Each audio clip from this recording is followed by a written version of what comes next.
fam, welcome back to FM Atol. Stay bright, stay educate.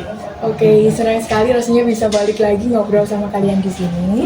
And anyway, hari ini kita akan membahas tentang topik yang sangat dekat dengan pendidikan dan juga pengajaran. Ada yang bisa tebak gak?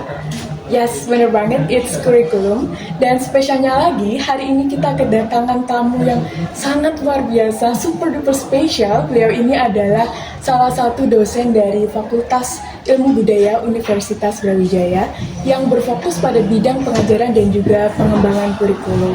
And honestly, she's one of my favorite.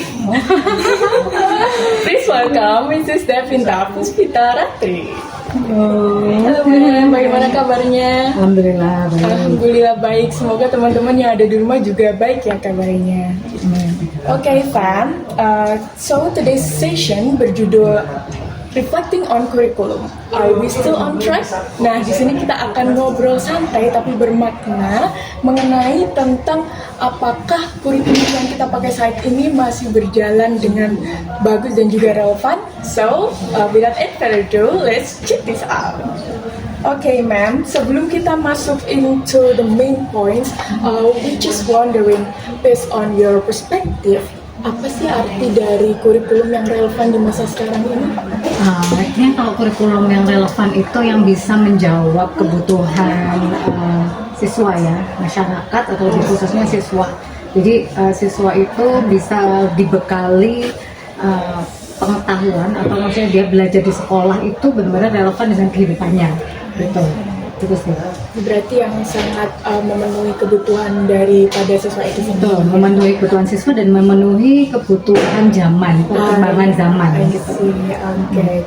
Nah, berbicara soal relevansi tadi, menurut Mem, apakah kurikulum yang diterapkan saat ini sudah sesuai dengan kebutuhan pelajar dan juga zaman, especially maybe you are the Gen Z or the Gen Alpha?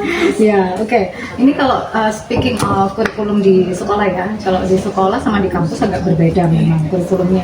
Jadi kalau di sekolah sekarang kan kurikulumnya kurikulum merdeka ya, yang paling baru gitu, yang dicetuskan oleh menteri sebelumnya yaitu Nadiem Makarim. Nah sebetulnya untuk kurikulum merdeka ini saya rasa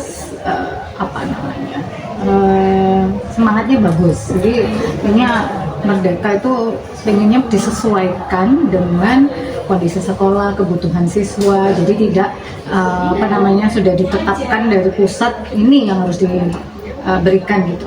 Tapi lebih pada merdeka sesuai dengan kebutuhannya. Kalau sekolahnya misalnya di perkotaan harus seperti apa, di pedesaan misalnya. Nah, itu menyesuaikan dengan kebutuhan siswa dan kebutuhan sekolah. Nah, tapi masalahnya kemarin itu masih belum, maksud saya kita tahu ya outputnya juga mahasiswa ini, apalagi setelah pandemi. Kan kita tahu ya viral di TikTok juga ditanya 10 tambah 6 gitu kan, 60 gitu. Gitu. Jadi banyak yang terlepas gitu. Jadi bebas merdeka tapi hal-hal yang perlu ada hal-hal yang tetap perlu dikontrol gitu. Nah itu yang sepertinya masih belum firm gitu, belum ya. Jadi di kurikulum yang sekarang sebetulnya kurikulumnya tetap kurikulum merdeka, tapi sekarang ada penambahan pendekatan yaitu deep learning yang diperkenalkan oleh menteri yang sekarang Bapak Abdul Muti itu. Deep learning ini sebetulnya jadi pembelajaran itu tidak hanya sebatas pengetahuan, tapi lebih pada pembelajaran mendalam. Jadi biar siswa itu bisa mengaitkan pembelajaran dengan kehidupannya atau permasalahan dalam kehidupannya. Jadi nggak cuman bukis banget yang yang hafalan teori di buku gitu, enggak. Jadi bagaimana penerapan pembelajaran ini di kehidupan nyata. Nah itu yang penting. Selain itu juga menerapkan critical thinking gitu. Jadi nggak hanya pembelajaran yang ini belajar ini terus kemudian kita harus kritis juga gitu kan, kritis dengan isu yang ada gitu. Jadi anak-anak itu juga perlu diberikan dilatih berpikir kritis. Nah itu yang tantangan begitu.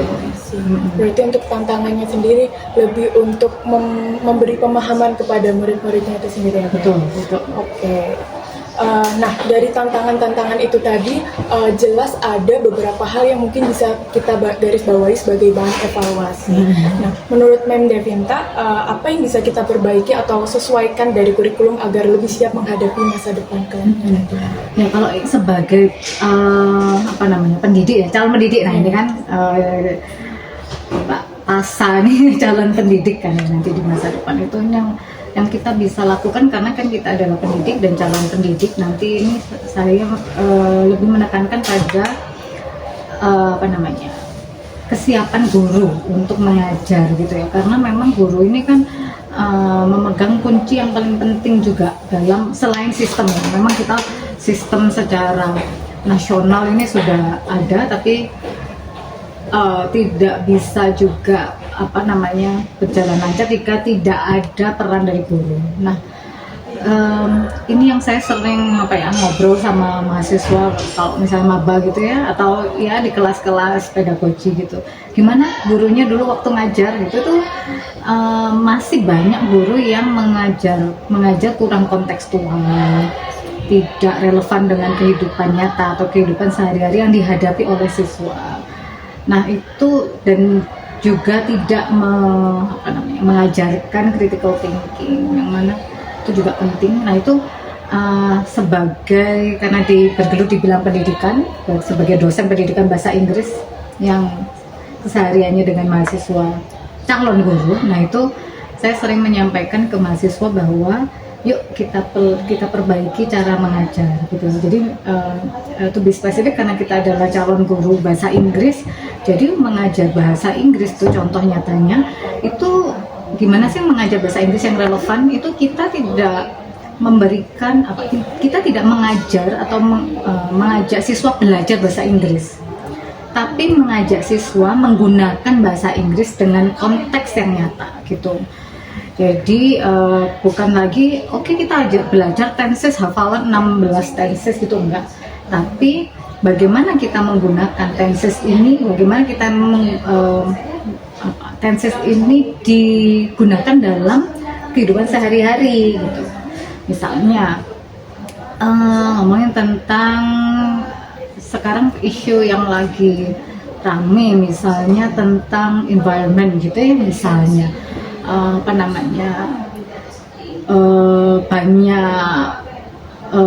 banyak disaster gitu-gitu ya, kayak bencana misalnya, tapi karena kelalaian kita sebagai manusia. Nah itu yang konteksnya yang perlu dibahas, tapi pakai bahasa Inggris. Nah itu nih. Terus kemudian kita juga meninsertkan atau menambahkan critical thinking di sana. Gimana nih kok bisa jadi ada bencana seperti ini? What should we do? Bagaimana kita menanggulangi dan mencegah? Nah itu kan, itu adalah life skill gitu kan, beyond that. Kita nggak belajar tenses, buat apa tuh belajar hafalan tenses kalau nggak tahu gimana cara pakainya gitu kan, intinya gitu. Nah, bisa kita dengarkan bersama-sama ya, Fam, bahwa sebagai calon pendidik juga bukan hanya tentang menyampaikan teoritikal, tapi bagaimana kita memahamkan para siswa untuk apply the knowledge to their daily life, ya, seperti itu. Oke. Mungkin let's say thank you to Mrs. Devinta atas semua insight yang luar biasa dan juga membuka wawasan baru bagi kita semua. And dari obrolan ini kita jadi sadar bahwa kurikulum itu bukan hanya sekedar dokumen ya, Fam. It's about alur pendidikan yang harus selalu kita kawal, selalu kita evaluasi dan juga perbaiki agar nantinya kedepannya lebih relevan dan juga lebih baik lagi pastinya. Oke, Fam, I think that's all for today. Jangan lupa untuk selalu semangat belajar dan juga tetap berpikir kritis seperti apa yang disampaikan oleh Miss Devinta, karena pendidikan itu adalah proses yang gak pernah berakhir. Oke, see you in the next talk session. FM Abrawijaya, home for everyone. Thank you, Maya. Thank you.